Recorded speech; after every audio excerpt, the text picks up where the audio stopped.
We need 7. Looks like I have 8, so that's good. So we're going to call the meeting to order. We have a long agenda today, and so I want us to get started. Randy, what's your number?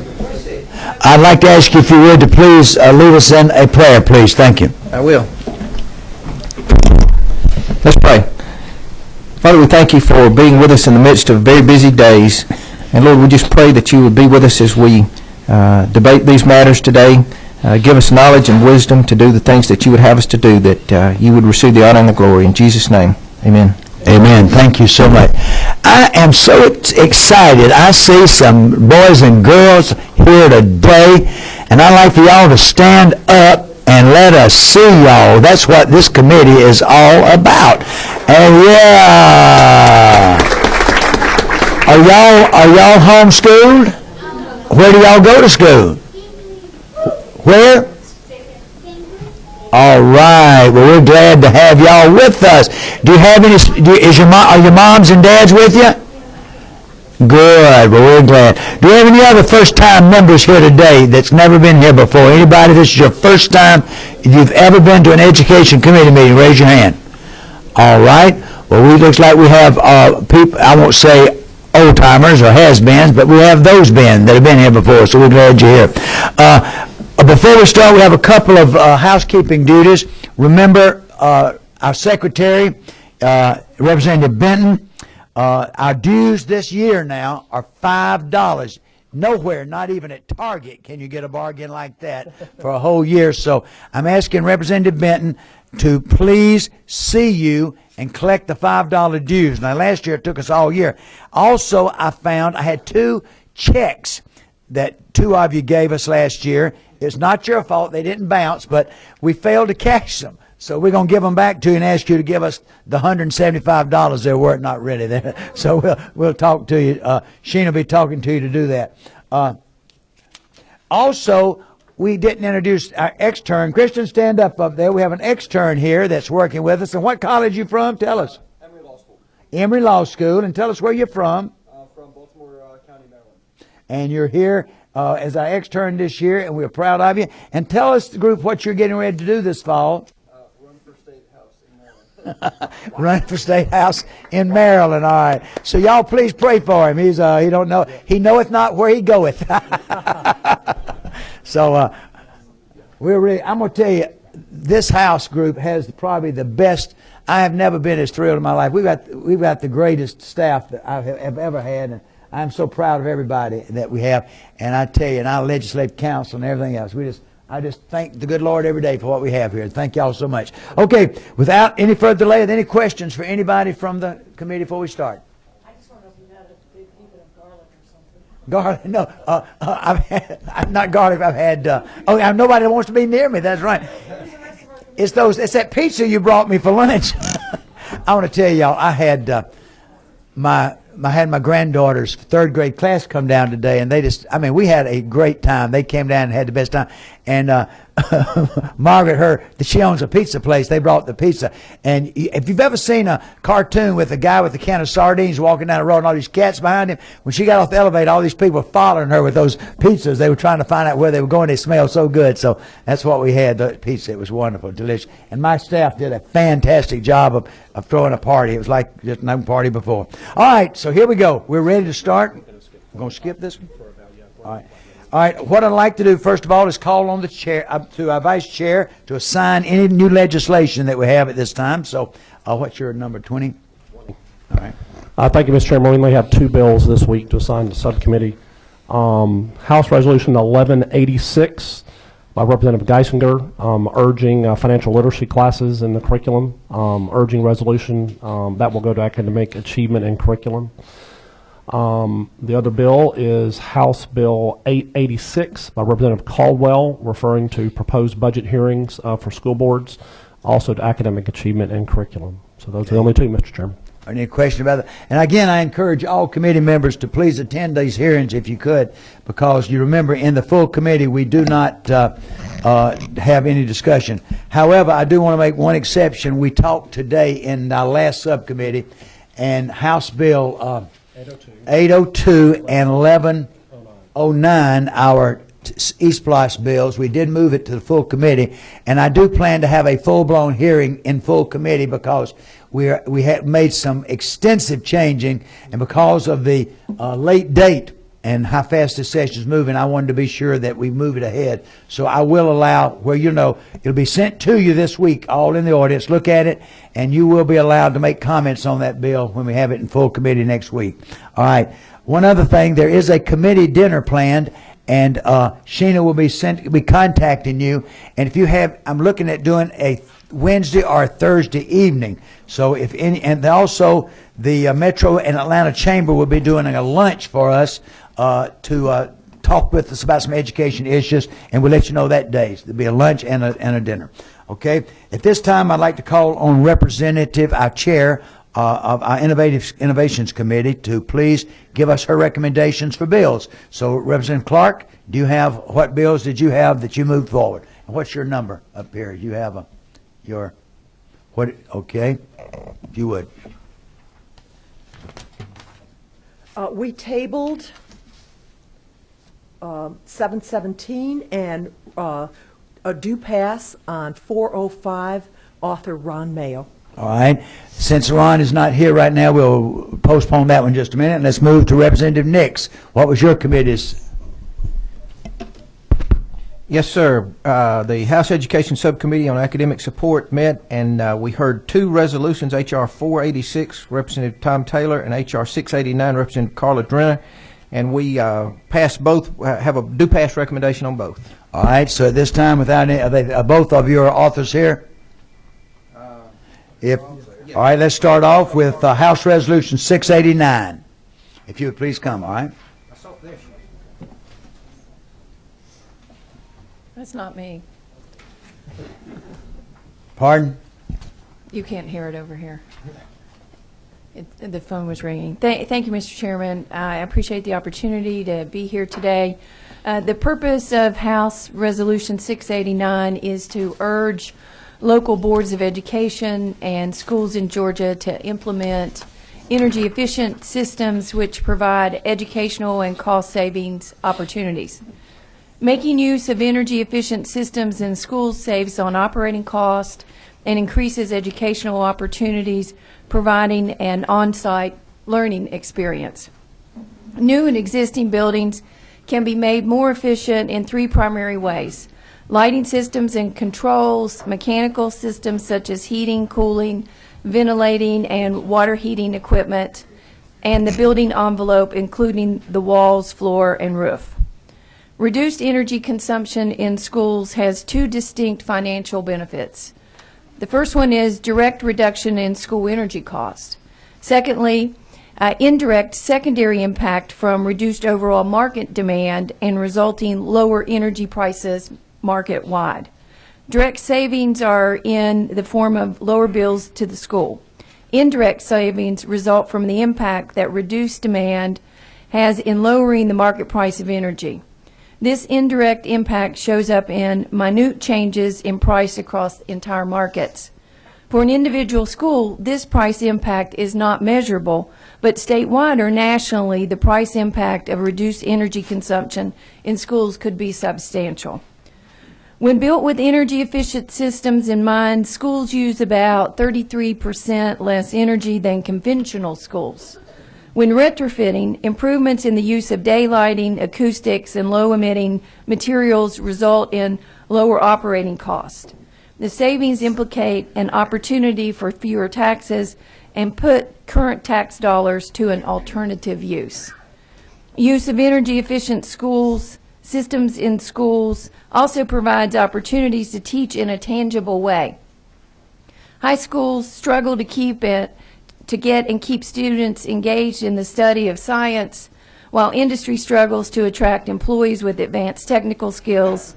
The use of energy-efficient systems on campus may act as a living science lab, helping students to learn about the science and the technology of energy efficiency. At the same time, students can learn about energy production, consumptions, and of course efficiencies. So, in conclusion, there are many schools across the state utilizing practices to save money on operating costs. from Fulton County to Stevens County, from Effingham County Schools to Carrollton City Schools. Many schools and school systems across Georgia are already benefiting from energy-efficient systems. The simple intent of this resolution is to encourage more school systems from across the state to explore practices utilized in other Georgia schools and systems. All right. Any questions? Any questions from committee members? Representative Nix, was there any controversy on this bill at all? Okay. Any questions? If not, do I have a motion? I have a motion to pass. Do I have a second? Any further discussion? If not, all in favor of do pass to the Rules Committee indicate by saying aye. Aye. All opposed by the like sign. Okay, do pass. It's Thank yours. you, Mr. Chairman. Thank you so much. Thank you, members of the committee. All right. All right, the next bill we will hear will be House Resolution, Representative Nix, is 486. Is that right? All right, 486. Representative Taylor. And I understand, all right, we have a substitute. Is that correct? So be sure we're all Yes, sir. speaking from the same hymn book. If you Thank you, pull Mr. it Chairman. out. We're working from LC 335883S. This is Sierra. Go that one link once again. LC 335483S.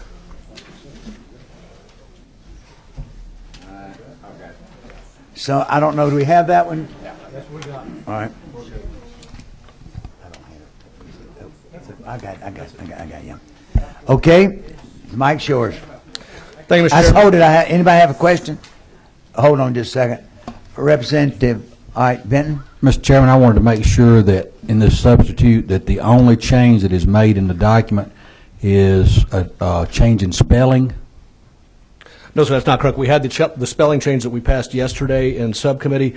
This is a small change in the language of the actual ballot question suggested by Speaker Pro Tem Jones.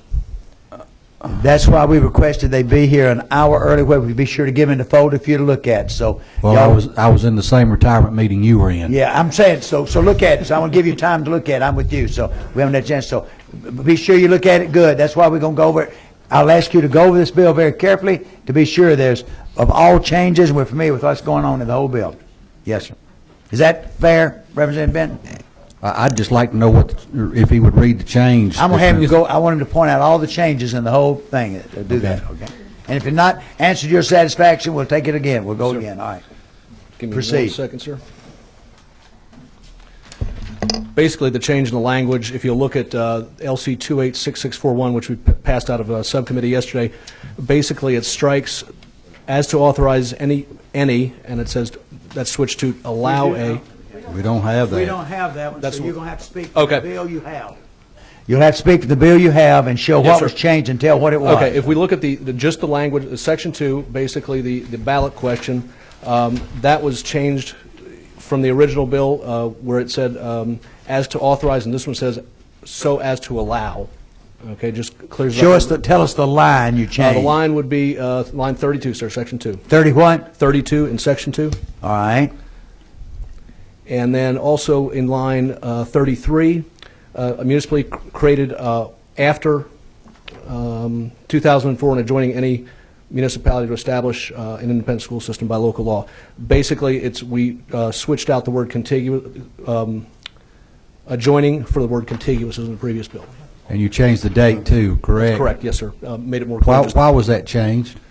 Basically, the January 1 date, we had the problem with January yesterday, but we want to make it very clear that it was anywhere past 2004 rather than specifying. No, but we had 2005 in the original bill, did we not? Yes, sir, we did. January Why 1, did we change? 2005. Why did we change? Just to clarify that, those cities were incorporated, that anything after 2004, we wanted to just make sure it was very clear. Was the change made to accommodate any town? No, not at all, sir. Go ahead. I found the old version online here. The old version language said on or after January 1st, 2005. So it would include anything made on January 1st, 2005. The new language says after 2004, which I think are functionally equivalent, just a shorter question. Just a easier to shorter question, understand. less confusing. But I hopefully. believe it's the equivalent date, Mr. Chairman. Yes. Legislative Council, you have a comment on that? What's your number? 13. comment? Yeah, I agree with Representative Dudgeon. It has the same effect. It just simplifies the question somewhat. That answer your question? Yes. All right. I have, y'all want to go ahead and get these questions before he presents? If this is about the changes, go ahead. All right, 3. Who is 3? Let him finish, okay. 12. All right. Let's let him go, then take your question, because we're looking like a Christmas tree here. Just hold just a second. All right. All right. All right. Go ahead and present. Thank you, Mr. Chairman. Ladies and gentlemen of the committee, I bring before you today H.R. 486, a proposed constitutional amendment that would in a limited way repeal a change to the Constitution made in 1945. A little bit of history here. The state constitution was largely silent on education until 1877, when a change allowed municipal entities, cities or counties, to form school systems and tax to provide those educational services. That was the law of the land for the next 80 years until the change in 1945. That in a simple statement says in Article 8, Section 5 of the Constitution amended, basically it says paragraph 1, school systems continued, consolidation of school systems authorized. The next line, line 11, says basically new independent school systems prohibited. That's the text of the constitutional amendment. Fast forward to the present, we now have a huge range of size in school systems in Georgia, from systems like Taliaferro, I always mess that one up, county with 180 students to Gwinnett with almost 170,000 students. 10% of all Georgia students go to a Gwinnett County school. What I'm looking to introduce into the mix, keeping in mind the disparate sizes of some of the huge urban systems and very small rural systems, and in a very limited way, is something that many members of the committee heard during your listening tour and a constant refrain around the state: flexibility, flexibility, and flexibility. What this resolution seeks to accomplish is to allow the formation of new municipal school systems in areas of the metro that have had explosive growth, a large number of new municipal incorporations, and to be frank, some serious malfeasance issues that have had national and international exposure. And that leads me into the second reason, beyond just the education of our youth and more effectively with better educational outcomes: economic development. Like it or not, the metro area contains half the population of the state, and not coincidentally, extremely large school systems. When we have challenges with major-sized systems like the cheating scandals, the conviction and imprisonment of numerous schools officials, systems being put on probation, and the unprecedented removal of a school board by the governor last year, it hurts the economy of the entire state.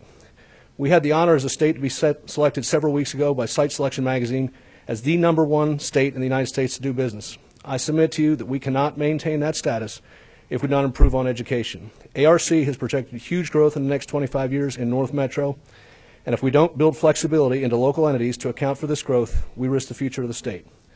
Third point is local control. At the end of the day, the 1945 amendment did something that many of us would find abhorrent today. It removed the freedom of local governments to use their locally generated taxes for education and forcibly ceded that to a county government that may or may not be attentive to the needs of that municipality.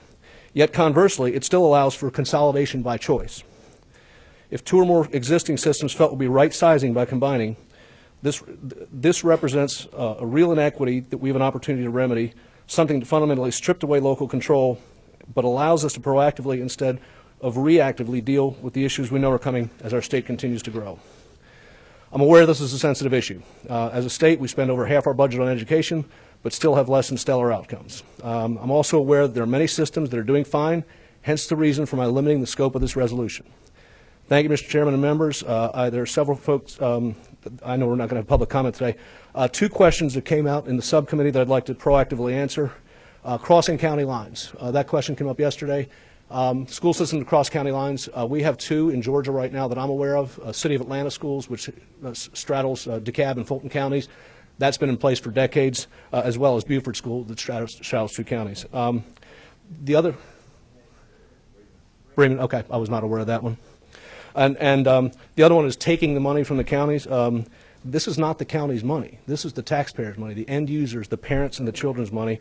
And I think, where they direct that should be in the hands of those voters. At that point, Mr. Chairman, I'll be open to any questions. I want to remind you that even though you presented to subcommittee, you probably got half of the members that Yes, did sir. not hear your presentation. If there's Yes, anything sir. else you want to tell, or any charts or anything you want to show, please, Actually, please do. Rob, could you put up our- Because you're presenting to the committee and not the audience this time. Yes, sir. Rob, if you can stay up there and just flip those. Basically, with the language of the bill, this represents the newly incorporated cities and those contiguous to them that would be affected by this bill. It is mostly North Fulton and North DeKalb. There's 16 cities total, and Rob, if you can flip to the next one, that'll show that basically on a state map.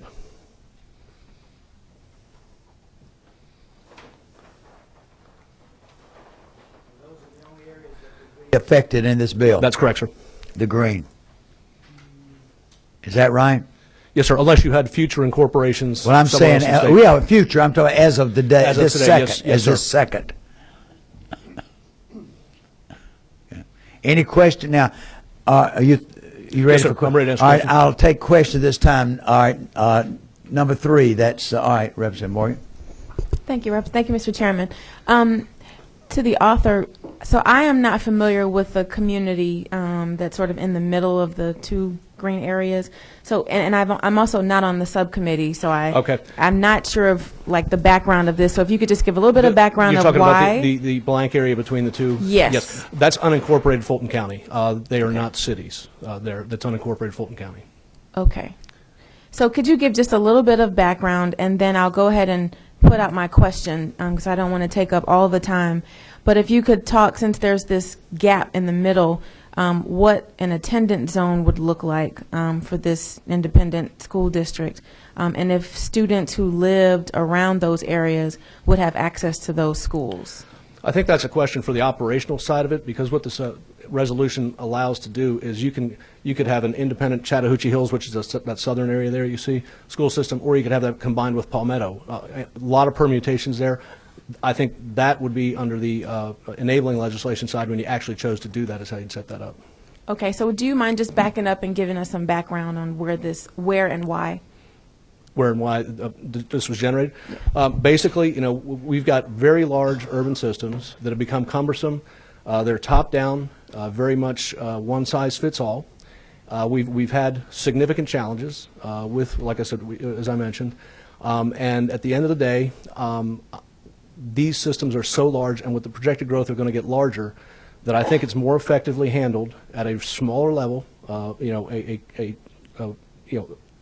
you took, let's say, a Dunwoody school system, you'd have about 6,000 children in that. That's still going to be larger than half the systems in the state.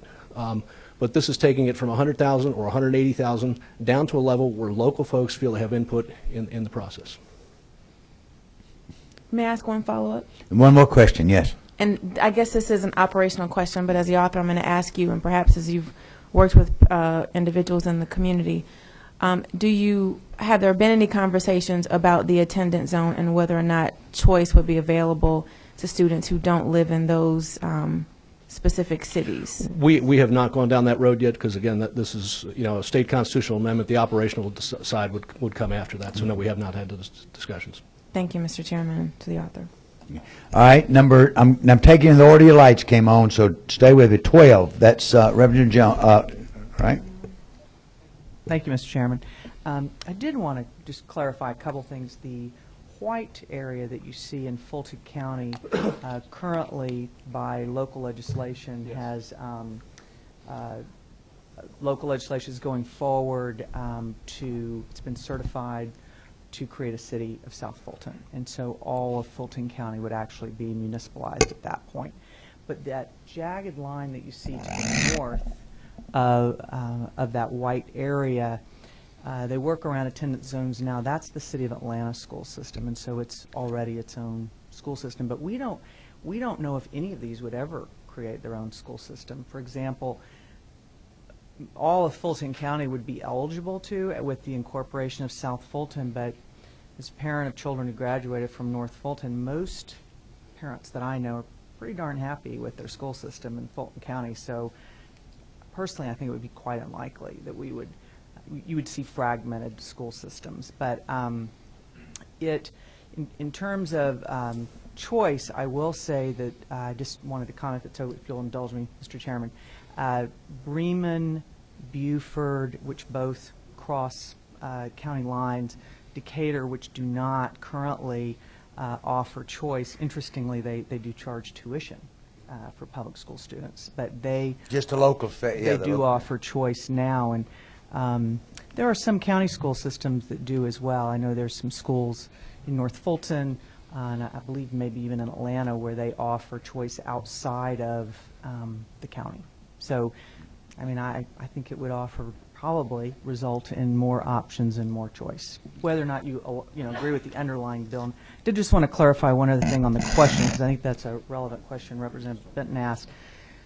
In my opinion, you can ask Betsy, because she helped write the question, it doesn't change the underlying effect of anything in the constitutional amendment. It just shortens the question and frankly makes it more readable, I think, and understandable to your layperson. Thank you. All right. 29, that was the next one. That's Representative Benton. Thank you, Mr. Chairman. I've got a couple of questions for the author. Yes, sir. We talked yesterday in the subcommittee about what would happen to buildings that one system had constructed, and yet the town that maybe that building was in had decided to do its own. What would happen to the buildings that the one system had constructed?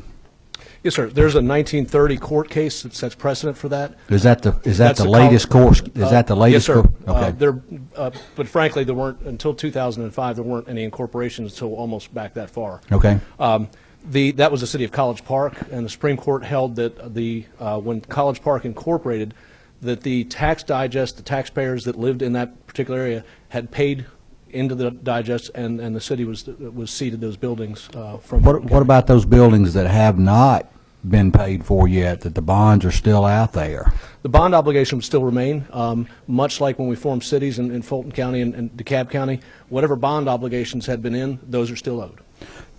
One final question, Mr. Chairman. Yesterday, we had someone that gave testimony about the failure rate at a couple of the schools, and that this right here would that this bill would allow, I guess you could say, more choice. But wouldn't it be the same students going to the same schools? I think you're talking about the same schools, correct. I think what we see empirically is that, in the same county with very much the same, I think the larger systems don't deliver as well down to the individual needs of certain communities in these very large systems. I think you can tailor it to a local level. I'll give you an example. In DeKalb County, the overall graduation rate is about 57%, yet in the city of Decatur, which resides directly in the center of DeKalb County, it's 93%. It's more transparent. People have more access to administration at the school level rather than at the county level. But that could be a lot of other factors in that too. The socioeconomic of the town, along with a lot of other things that could be causing that. Okay, thank you, Mr. Chairman. Taking this order now, number 18, that's Reverend Setzler, all right? Mr. Chairman, to Representative Taylor, I was looking through the slide package you gave us, and I noticed that comparison you alluded to between DeKalb County schools and the city of Decatur, just as examples. In Cobb County, we've got a county school system and a city school system. Correct. Did anyone who had concerns about your bill or opposed your bill, did any of them come to you and ask you or urge you to repeal any existing city school systems, that they ought to go away? No, and the constitutional option still remains for any of those to consolidate or dissolve. When this 45 Constitution was passed, there were actually 64 city school systems. That has since dwindled down to 21. Right. So there is the ability to do that, and there's not a movement towards that. I asked the question because I would ask members of the committee to consider almost the converse of this. If this, and I'll just use the city of Decatur as an example. If the city of Decatur did not have a school system, I'm sorry, let me rephrase this. Would anyone on the committee, if I took a poll, a show of hands, would anyone seek to eliminate the city of Decatur school system and consolidate them with DeKalb County today? Given where we are today, would we want to move in the direction of eliminating them to get them back towards a large consolidated system? I don't think anyone on the committee would suggest we do that. No, it is indeed. And Mr. Chairman, the reason I asked the question rhetorically to the committee is that we see smaller cities, medium-sized city school systems functioning very, very well. In fact, there's members of our General Assembly who are paying tuition to put their kids in city school systems that work quite well. And I think that's understandable. And I think so to suggest that there should not be the ability to create city school systems is to suggest that they shouldn't be there. And to make that suggestion suggests the ones that are there today shouldn't be there. If we look at it from a level playing field perspective, the argument that there should never be an ability to create a new city school system is the argument that no city school system should exist. And we don't believe that, Mr. Chairman. All right. Thank you. All right. Next is 23, Representative Dixon. Thank you, Mr. Chairman. I have several questions. Yes, sir. Have you looked at what the financial impact is for the state? Yes, sir. Basically, I'll track you through the process here. When we looked at doing this, we realized there were 16 cities involved that were possibly going to be affected. End of the day, the city of Dunwoody, just as a test bed, we had Georgia Tech Department of Economics and the Georgia Public Policy Foundation contracted to do a study that basically said with the current millage rate, which would change. Because DeKalb County right now is at 23.98 mills, almost 24 mills, and if this were to pass, a city school system would be back down at the state limit of 20. But at the end of the day, that basically said the city of Dunwoody would run a $10 million surplus. Now, what changes is I'm just using Dunwoody as an example. It's a relatively affluent area. What would change is a shift in funding would go more to local property taxes, and the state and federal funds would flow more to the rest of the state or the poorer areas of the county. Run that by me again. Okay. Basically, the equalization stuff would be the same as it is now with the existing city school systems. That gets spread statewide. I know we try to... Where would this, using your example system, where would they fall wealth-wise? Above the state average? Wealth-wise, but per student funding-wise, I'll give you an example. Clay County gets about $13,200 per student. It's not expenditure. That doesn't influence it. They would not be qualified for equalization, is what he's asking. They wouldn't. No, not at all. They would not qualify. They would be one of the wealthier. So that would raise the state average. Mm-hmm. Correct. So it impacts equalization is correct. What happens. But we would, which is one part of what is the impact on the state. The other part is when you create a new school system, there is additional cost from the state. You create a new central office, most of which is paid for by state funds. What I would imagine, again, this is an operational issue, is I look at DeKalb County and some of the other counties that have huge administrative overhead and size. I look at a leaner, meaner, a lot more close to the people, more in the schoolhouse and less in the central office budget. In a system the size of a DeKalb or a Gwinnett, there is a cap on how much money comes to them from the state for their central office. Yes, sir. And it's the gap between a small system and a large system in terms of their central office. Monies from the state is relatively small. It's not nowhere near in comparison to the size difference.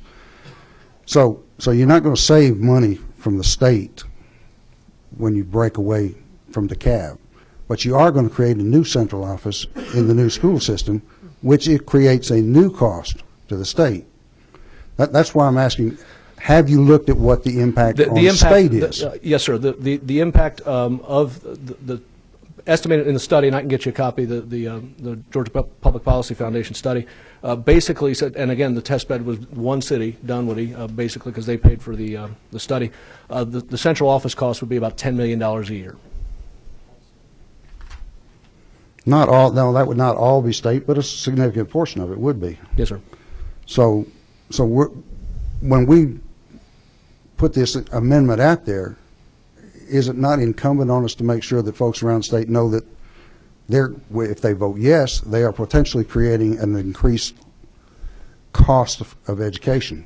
The way I look at it, and you're probably correct, sir, is that what we're looking at, that cost, I believe, is well overshadowed by the loss of economic development, the loss of companies relocating here because of our educational system. I think if we improve the system, you have a net gain at the end of the day. Okay. Then the other question I would have to you goes to that issue. Are there not other ways to create these pockets, such as charter schools, charter clusters that we I'll speak to that, debated sir. at some issue, at some we length? we had an extremely well-prepared charter cluster in DeKalb County called the Druid Hills Charter Cluster, Mary Margaret Oliver's district, and they meticulously prepared that, really did a good job, kind of knocked it out of the park, and the superintendent and school board made it known. They shot that down in about 5 minutes and made it known that there will be no more in DeKalb County. Which is why we have The state. state options to go for charter status. There's no there's no appeal process for the cluster, sir. For individual schools, there are. So All right, your question, you generate a lot of... It ends with the school board vote on a charter cluster. unless you turn around and just take a charter thing for each of the schools, you end up with the same thing. Yeah, we've had charter schools in DeKalb, and basically, I'm just using DeKalb as an example. My son went to a charter school. I have several people in this room were on committees to form charter schools. The problem with that was the administration put such tight controls on it that you really don't have a true charter, because if teachers and administrators don't do things the way the county works, we've had people not have their contracts renewed and things like that. So it's not a charter with teeth, is what I'm saying, sir. All right, next one, 20, Representative Dudgeons. Thank you. A couple real quick things. So A lot of lights. To be clear, if Johns Creek did this, I don't think they would do it at all, but if Johns Creek High School knew and had bonds, the bond obligation goes to the new school system with the property. Is that correct? Yes. Yes, sir. Okay. All right. And I'll hear, are we certain about that? So that's the court case. In other words, so Fulton County School built Johns Creek, and they've got bonds outstanding on it, all right? And now Johns Creek formed a school system. By the way, this isn't going to happen. Don't say this to anybody out there. But just hypothetically speaking, then would the bonds get given to the new school system as obligation? The way that works, and I'll give another analogy to the cities, is when we incorporated Brookhaven and Dunwoody, and same thing with Fulton County, you had parks and library bonds, things like that. Basically, that stays, even though you're a city, you're not separating from the county. Those residents, for the 25 or 30-year life of that bond, those residents are going to continue to pay that. The bond obligation remains with the So it remains with tax district that created the bond. Correct. And although we're incorporated now, in Dunwoody, we'll be paying the parks and library bonds off, for the life of the bond. Dunwoody is, or DeKalb County? The tax digest, everybody in the county. Your county taxes you're paying. The whole county is still paying for it. Correct, even though you're incorporated. Okay. I do point out just real quickly, in this area is neither Fulton County nor DeKalb is eligible equalization. This requires a referendum then? In other words, I didn't see that in the Constitution, so is it just a local law to start one of these things up, or does it require a referendum of the people? Local act, but I would not proceed to do this without a referendum So you would say the local act would invoke a referendum as part of yes, sir. As part of the act? Very much. If you would pass enabling legislation, were this to pass, and then very much like the cities, you would pass the enabling legislation, but then that would require a referendum for actually to take over sovereignty of a school system or city. Yeah, what this does, this allows you just to do the referendum. Yes, sir. All right, one last comment. In the technology business, I'm always, I never believe that you should just do something because you've been doing it the same way ever again forever. And so I think that just because we have a certain number of school systems today, if there's opportunities to do something differently, I do support that. And so I appreciate you bringing the bill. All right, the next one that we have three more, right now three more. Margaret, Representative Kaiser. Yes, ma'am, I'm sorry. Yeah, the pizza lady. Tom, Representative Taylor, I'm going to be honest, I'm just utterly confused. It seemed a lot simpler. I wish I had been in the subcommittee meeting, but can you, and with all transparency, I'm one of the legislators that pay tuition for my kids to attend Decatur High School. So how does Decatur High School, how does City Schools of Decatur become the entity they are? Can you walk me through like the difference in that and what you're doing here? City of Decatur had a school system when the 45 Constitution was passed, and basically all of those were grandfathered in. Okay. Let me keep. And as the law stands now, Representative Kaiser, all the existing city schools, the only option they have, they could consolidate into the county, but like Lawrenceville was a city school and came into Gwinnett in the 50s, they cannot reconstitute that city school under the new law. They have to stay out. So Buford's the only one that stayed out. But this would allow new ones to be started up. Correct. And there were, at the time the 45 Constitution was passed, as I mentioned, there were 64 systems in existence, and that has since dwindled to 21. Right. You have any other questions, Representative Kaiser? Is that get y'all, Representative Kaiser? Is that all? All right. We're going now in this order. Let's see. Be sure I'm right. Representative Jones. Thank you, Mr. Chairman. I just had a couple things to clarify. When the cities were formed, I believe that the bond, if there was any bonded indebtedness on assets that they purchased, that it followed to the new city. And so I would expect that's what would happen with a new city school system. But that would need to be done at a later time and through enabling legislation, because that's what we did with the cities. It was negotiated with ACCG and GMA as to how that was going to work on a statewide basis. The second thing I would like to clarify that until Sandy Springs, and I guess, was it 2005? They voted for incorporation. Five. I don't believe there had ever been a referendum to create a city in Georgia. It is not required under current state law to have a referendum to create a new city. That's just how those of us who created new cities elected to do it. And so, but it is not a requirement to have a referendum today. So this would, but that's not to say that, and I would expect that anyone trying to create a new city school system would want to do a referendum, but it is not required, and nor do I think it's appropriate to put all that in the resolution, constitutional amendment. That would be actually the harder thing to do, which would be the enabling legislation, spelling all of this out before it can take place. Yeah, that'd have to be. Thank you. All right, last question we have is Representative Setzler. Thank you, Mr. Chairman. I did want to address to Representative Taylor something that was raised by the committee, and the question is this a good use of state tax dollars? I look at, I hesitate to call certain systems out in terms of their stewardship. There's a particularly conspicuous system within the metro area that spends 50.2% of all their dollars in the classroom. So at 50% of all expenditures in the classroom versus I know our system in Cobb spends a little over 74% in the classroom, and I know there's other systems that are even higher than us.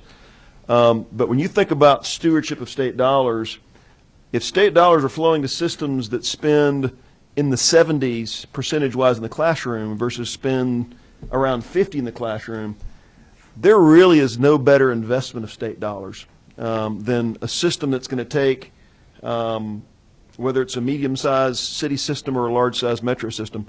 There's no better stewardship of state dollars than those that are going to spend up in the 70s in the classroom versus those that are spending the 50s. And I would submit that the model we see among high-performing city school systems, they are very lean at the administrative level, and there really is no better steward of our state dollars than those systems, Mr. Chairman. And just lastly, I'd say the charter cluster concept was raised, even the possibility. I'm refreshed to hear the suggestion about a state charter school, but even if a state charter school was allowable to be used as a tool for a charter cluster, those schools are being funded consistent with the lowest 5 districts in the state. State charter schools provide about $5,200 per student per year for high school. That's a very, very, very lean model. And I think the idea that local governments could use their own taxing authority to do it provides a model that the per pupil funding is much more consistent with what we would want, and I think it's something we should encourage. Okay. All right. Last question. Last question, 23, Representative Dixon. It's not a question. I just have to respond to that because it doesn't really understand how schools are financed. Schools don't have or systems don't have the capacity to spend money that is earned from the state for classrooms in their central office. The large central offices that you see in these, what some people call bloated systems, those are local dollars that are doing that. Those aren't state dollars. So I just couldn't let that. You're right. Go by. Because there's a very limited amount, yeah. One thing that I want to point out was mentioned earlier, I can't remember who mentioned it, about the city systems and choice. I think what's so unique about Beaufort and about Decatur especially is the fact they are schools of choice. And people criticize those systems a lot because people come in, but all they're simply saying, anybody can come from anywhere. We don't care. It ought to be. You know, we passed legislation allowing the Gwinnett's could do it, the DeKalbs could do it, let children go anywhere they want to. They could accept. All those people have to, you're talking about the tuition, it says, because you know we said the money, we can't mess with the local tax money, that was in our charter, but we just simply say you pay that local tax base and you can come, and that's all Beaufort does. And that's what you pay in Decatur, which I think is marvelous. I admire those. I commend those schools for opening it up, and I guarantee you one thing that Decatur will tell you, they don't have any discipline problems because they don't do it, they don't stay there. That's good. So, all right, Representative Kaiser? Clarify one thing. It is as long as they have room. Oh yeah, there are no more students that can get into Decatur High School right now. Yeah. So that's an area of concern for me. You know, one thing I said to a superintendent that said that to me, what are we going to do about the crowded condition? And he said, don't have room. I said, well, isn't it interesting? At one school, we placed 200 trailers at one time because of a growth, and you know, and I mean that. If the school's good enough, and what do you do with that nobody wants to go to? Shut it down, you know. But I mean, people should have a chance. That bothers me. People ought to have a little. But that's just another sidebar. That's not taking care of your bill. But any other questions on your bill? Any other questions now from the committee for this bill, for this piece of legislation? I have a concern. I have a concern that I'd love to see some of these large systems that are 50, 90,000, these clusters of 8,000 and 9,000. That's just a good school system. I wish, you know, I hate it's just that. All right, I have number 20. All right, Mike. Representative Dudgeon. Mr. Chairman, I have a minor typographical amendment I'd like to make. And all right, we have a amendment, all right? There was a sub with this that was too late for committee rules, but it'd be on line 32. All right, line 32. Just strike the words so as, and just to make it, again, just making it as clear and simple as possible. That would read now, yes, shall the Constitution of Georgia be amended to allow? Yes. Any questions about that? I have a motion. All right, second. All right, all in favor say aye. Aye. All opposed? So be it, Betsy. So that's they think of that. Now, what is your desire on this piece of legislation? Yes, sir. 18. Mr. Chairman, I'd like to make a motion, do pass H.R. 486, LC version 335483S as amended. All right, we have a motion to do pass. Have a second. I have a question. Representative Jones. No question, okay. All right, I have a question. Any questions? We have a motion. Y'all understand the motion? And your motion is do pass as amended. As amended, all right? What? Not amended. Do pass is committee substitute. Do pass the committee substitute, though, as amended. No. I know, but that's not what you say. We don't amend things. I make the motion to pass H.R. 46 by committee substitute. By committee substitute. Don't need amended, all right. All right? I'm behind y'all, okay? We have a second?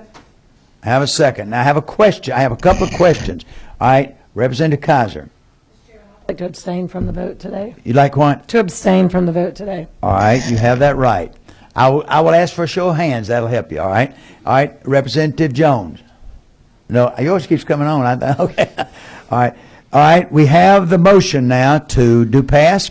All right, we're ready to go, and we're going to have a hand vote where we can have it recorded. All in favor of this House bill being passed, please indicate by raising your right hand.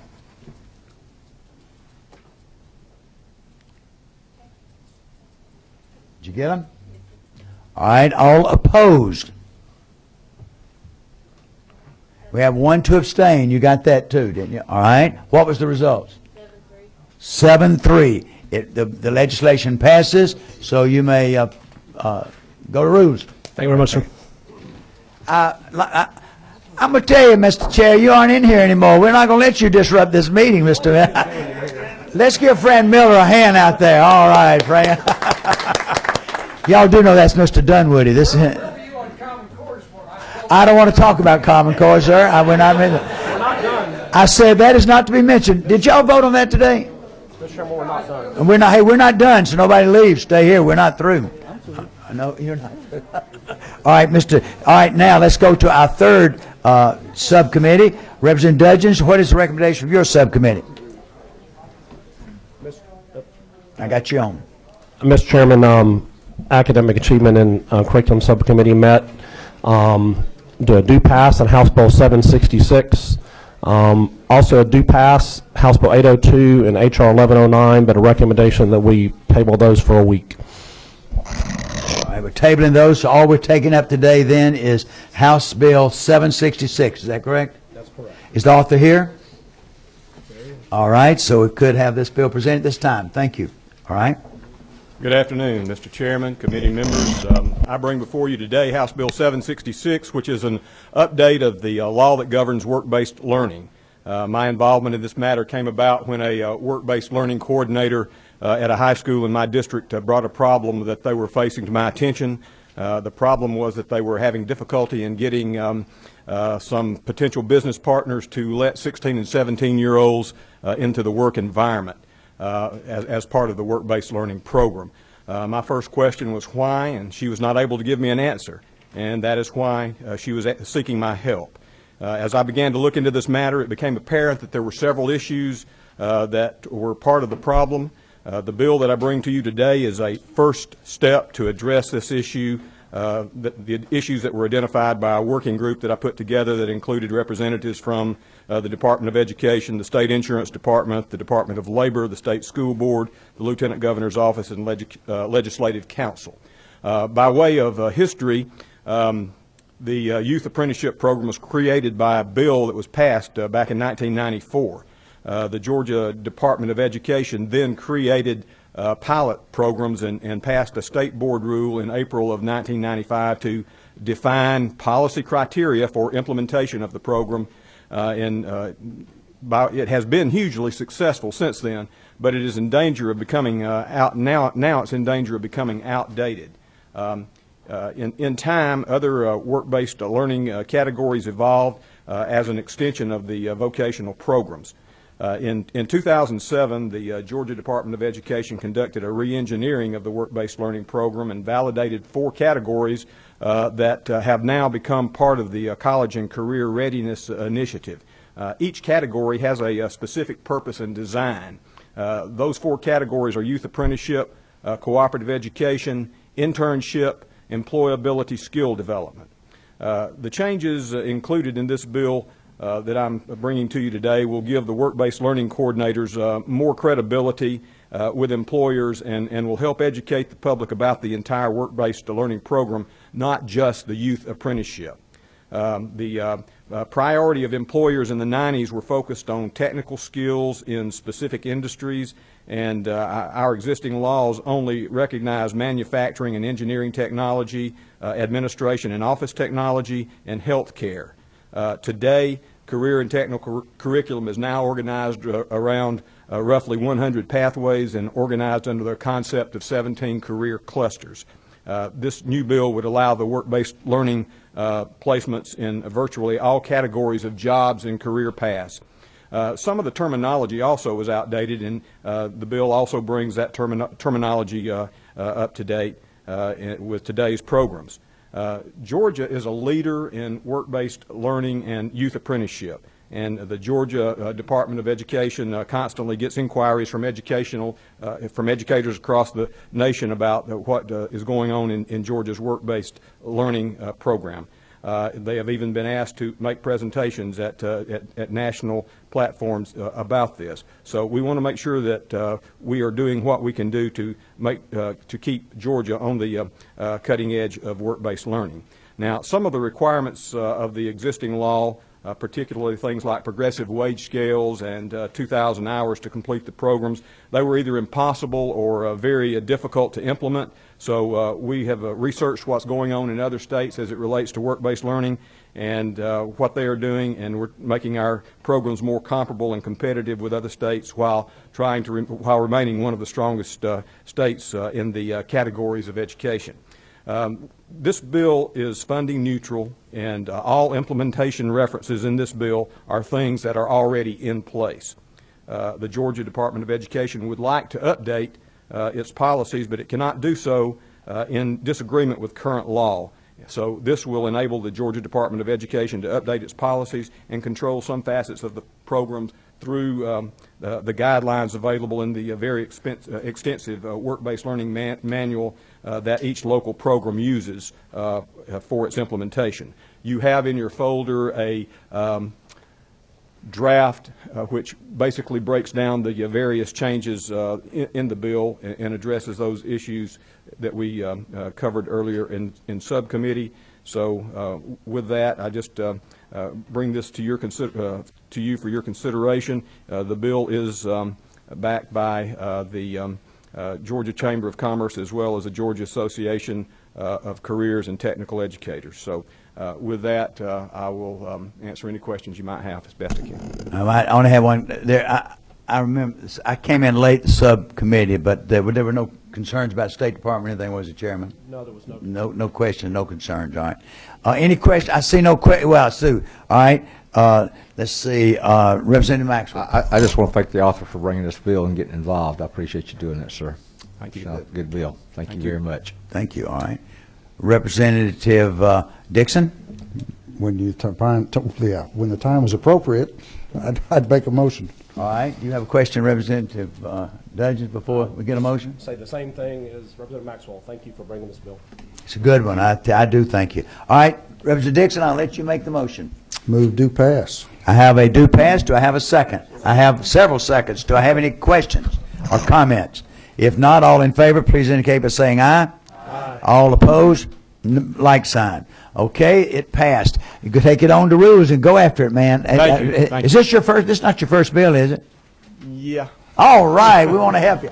I'd like for the committee to wait just a second. I'd like for you to listen. I'd like the Representative Dudgeon to talk to you. Now, we have a very important piece of legislation that we just discussed in subcommittee, and we moved it, but we're not ready to do anything with it right yet. But would you please discuss the couple of things that we're doing with Title 20 and that one? Yes, thank you, Mr. Chairman. So in subcommittee today, we heard the East Bloss, HB 802 and HR 1109, and had 1 hour and had some good testimony, almost all favorable. Made some pretty substantial amendments in order with the session timing being what it is. We wanted to move it to full committee. But so what we're going to do is talk to Legislative Council, get a new version of that out late tomorrow. We'll email it out to everybody, have plenty of time to look at it. The chairman said he will take testimony at the full hearing next Wednesday, I presume, Mr. Chairman, is that right? Something we don't do usually, but on that one I think it's so critical. I'm going to take testimony from the audience and from the committee because I think it's critical for that piece of legislation. And with the Title 20 bill, it was released to everyone I could think of via email on Monday. I'm taking input this week. Probably will be a sub with at least some changes. I know of at least one. And then put that sub out and then have a hopefully subcommittee hearing early next week, and then hopefully hear it on Wednesday in the full committee. But we gave this whole week for input on that to make sure we didn't miss anything. And I encourage subcommittees to hold meetings and what bills you have, what piece of legislation. Remember, when people come to me, I'm sending them to you. It's up to you to decide if you want to have a hearing and talk to them and see if it's something that can be done through Title 20, through rules, policies, whatever. You determine that. I'll just let you decide in your subcommittees what you want to do with it. Any questions from subcommittee members? Committee members now. If not, I appreciate you. One thing I want to, I'd like to ask the audience out there, I don't see many of you. Are you receiving these new way we're communicating with y'all? Has that been good? Because we're trying to get the stuff out to you. I mean, more than you ever wanted. We're really trying to give it to you, so I appreciate that. All right, so we are adjourned. And Margaret, I see you just a second.